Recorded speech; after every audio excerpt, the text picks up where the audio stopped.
Okay, I have been sitting here for way too long thinking about what album I wanted to react to, what I wanted to do.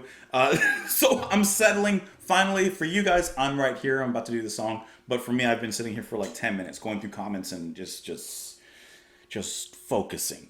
Anyways, welcome back to the channel, everyone. Thank you so much for being here. We are going to go ahead and embark on the album Future Days by Can.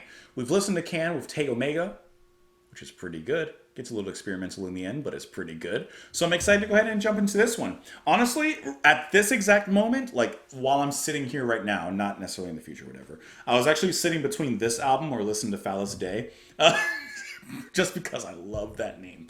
And I still even have that information up, but we'll save Phallus Day for another time from Amandul. So let's go ahead and jump into this one. We got 4 tracks here: Future Days, Spray, Moonshake, and Bel Air, the grand old finale. So this album's been recommended by quite a few people. It was hard to get everyone's names, but I think I got some people here. I think, maybe not. I know, Christian, you recommended this. I think, no, AK, you don't like them, as far as I see here in your comment. Pentagrammaton, see you there.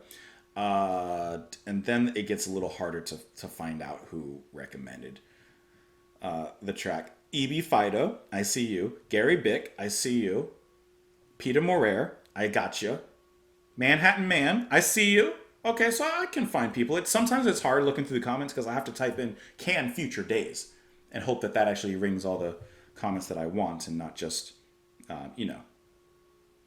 paragraphs that have those 3 words in them. John Hawk, I see you. Prog Queen, I think that you recommended this as well. And the list goes on and on and on and on and on. Phil Bell, I'll ring it.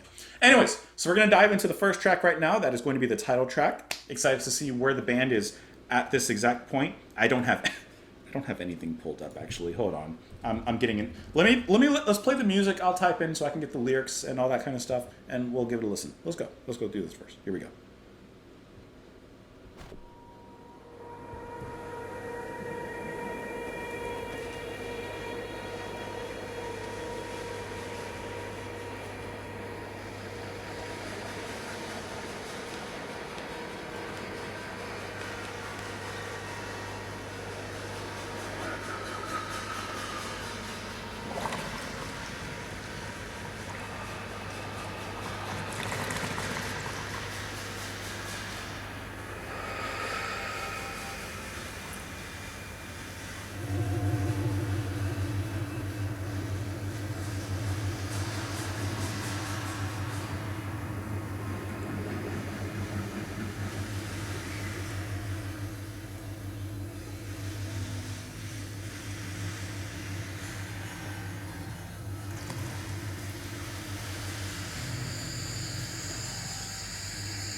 I like how those drums come in, like you're outside of a club.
a very wet sound.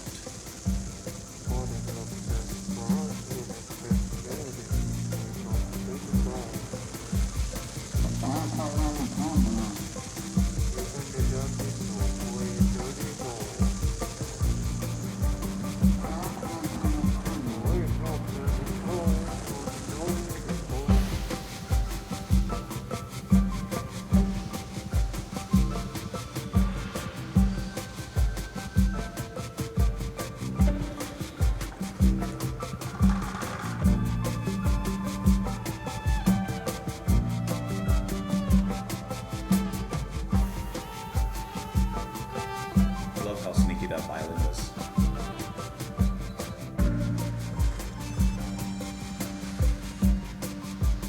Accordion.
that song made me tired.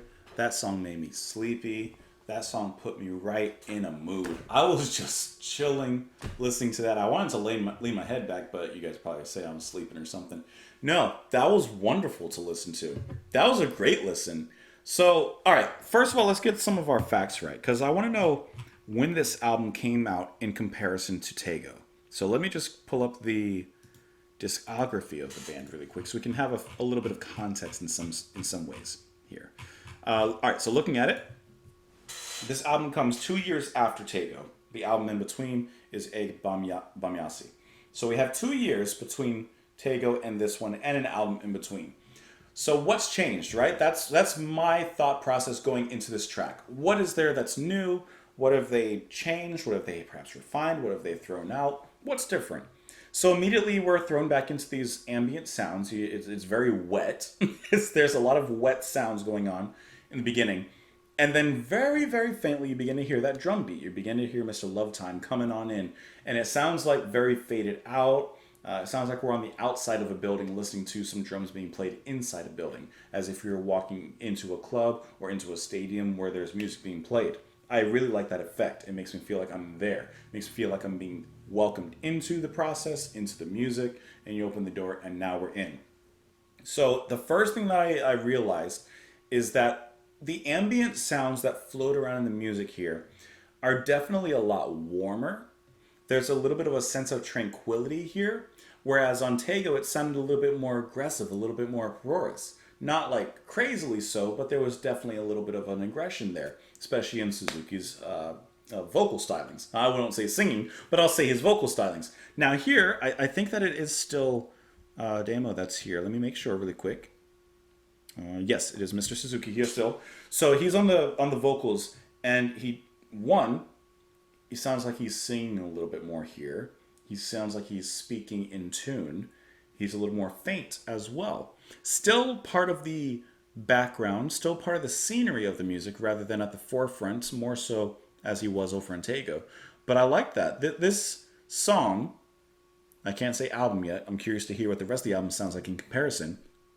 But this song definitely has a much more melodic feel to it. The bass playing, I love the introduction of some other instruments, like we got the violin here from Michael Caroli.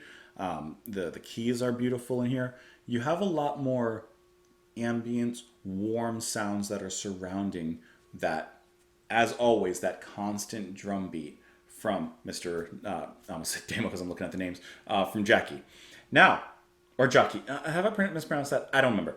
However, I was listening to the drum beat, and if you twisted it just a little bit, like if you twisted its arm, it would actually be a bossa nova beat, which I think is really cool because he's really, really good when it comes to coming up with a great beat that's slightly unconventional, slightly different, but still locking into that groove, and then just running with it, letting it go, and then letting the band come in and do their things. I think that that's very wonderfully done. This was a great track to open up the album, immediately setting me upon this journey. I'm curious as to see what comes next. Because when the sounds in the beginning started, I was like, okay, is this going to be even more experimental?